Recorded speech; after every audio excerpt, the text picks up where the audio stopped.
సదాశివపేట మండలంలో నందికంది గ్రామంలో ఉన్న blue Craft Agro private limited పరిశ్రమలో జరిగిన యూనియన్ గుర్తింపు ఎన్నికల్లో బీఎంఎస్ సంఘంపై సిఐటియు సంఘం ఘన విజయం సాధించిందని సిఐటియు రాష్ట్ర అధ్యక్షులు చుక్కా రాములు అన్నారు. ఈ పరిశ్రమలో మొత్తం ఓట్లు 109 ఉండగా సిఐటియుకు 59, బీఎంఎస్కు 50 వచ్చాయి. 9 ఓట్ల మెజార్టీతో సిఐటియు విజయం సాధించింది. ఈ సందర్భంగా చుక్కా రాములు మాట్లాడుతూ, ఈ ఎన్నికల్లో బీఎంఎస్ సంఘం ఎన్ని ప్రలోభాలు గురి చేసినా, అసత్య ప్రచారాలు నిర్వహించినా Blue Craft Agro private limited పరిశ్రమ కార్మికులు నీతి నిజాయితీకి పట్టం కట్టారని ఆయన అన్నారు. సిఐటియు సంఘం కార్మికుల సంక్షేమం, కార్మిక హక్కుల కోసం నిరంతరం పోరాడుతుందని అన్నారు. ఈ పరిశ్రమలో కార్మికులకు మెరుగైన సౌకర్యాలు, మంచి వేతన ఒప్పందం సాధించి పెట్టిన చరిత్ర సిఐటియుకు ఉందన్నారు.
సంగారెడ్డి జిల్లా సదాశివపేట నందికంది గ్రామంలో ఉన్న బ్లూ క్రాఫ్ట్ కంపెనీలో యూనియన్ల గుర్తింపు ఎన్నికలు జరిగినాయి. ఈ ఎన్నికల్లో బీఎంఎస్ యూనియన్ మీద సిఐటి యూనియన్ రెండవసారి 9 ఓట్ల మెజారిటీతోటి కార్మికులు గెలిపించారు. ఈ విజయాన్ని అందించినటువంటి బ్లూ క్రాఫ్ట్ కార్మిక సోదరులందరికీ సిఐటి తెలంగాణ రాష్ట్ర కమిటీ వైపు నుంచి వాళ్ళందరికీ కూడా అభినందనలు, శుభాకాంక్షలు తెలియజేస్తూ ఉన్నాం. ఈ కంపెనీలో గత 29 సంవత్సరాల క్రితం ఇక్కడ యూనియన్ ప్రారంభించాం. ఆనాడు ఉన్నటువంటి యాజమాన్యం యూనియన్ని గుర్తించకుండా కార్మికులను సస్పెండ్ చేసి అనేక రకాల ఇబ్బందుల పాలు చేసినప్పటికీ మరి చాలా ఓపికతో ఇక్కడ పోరాటం నిర్వహించి యూనియన్ని కార్మికులకు సుస్థిరం చేసినటువంటి చరిత్ర సిఐటికి ఉంది. కష్టకాలంలో కంపెనీ అనేక ఇబ్బందులలో ఉన్న క్రమంలో కూడా కార్మికుల్ని తొలగించకుండా ఉద్యోగ భద్రత కాపాడి అనేక వేతన ఒప్పందాలు సాధించినటువంటి చరిత్ర కూడా సిఐటికి ఉంది.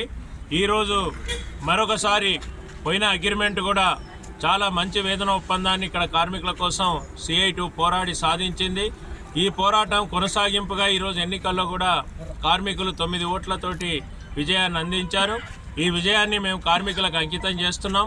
రాబోయే కాలంలో ఈ కార్మికుల యొక్క సమస్యలు ఏమున్నప్పటికీ కూడా సిఐటియు బాధ్యతాయుతంగా చిత్తశుద్ధితోటి ఈ సమస్యల పరిష్కారానికి మేము పోరాటం చేస్తాం. దేశంలో లేబర్ కోడ్స్ అమలు చేస్తుంది బీజేపీ ప్రభుత్వం. అలాంటి నేపథ్యంలో ఈరోజు బీఎంఎస్ని ఓడించడం అనేటువంటిది రాజకీయంగా కూడా ఒక ముఖ్యమైన విజయంగా మేము భావిస్తూ ఉన్నాం.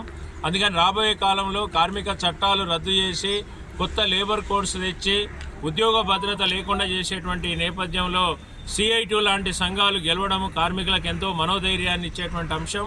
ఈ నేపథ్యంలో గెలిపించినటువంటి కార్మికులకు మరొకసారి నేను శుభాకాంక్షలు తెలియజేస్తూ వారి యొక్క డిమాండ్లు ఏవైతే ఉన్నాయో, ఎన్నికల సందర్భంగా ఏవైతే హామీలు ఇచ్చామో అవన్నీ అమలు చేయడం కోసం సిఐటి జిల్లా రాష్ట్ర నాయకత్వం ఈ కార్మికులకు అండగా నిలబడుతుందని చెప్పేసి తెలియజేస్తా ఉన్నాం.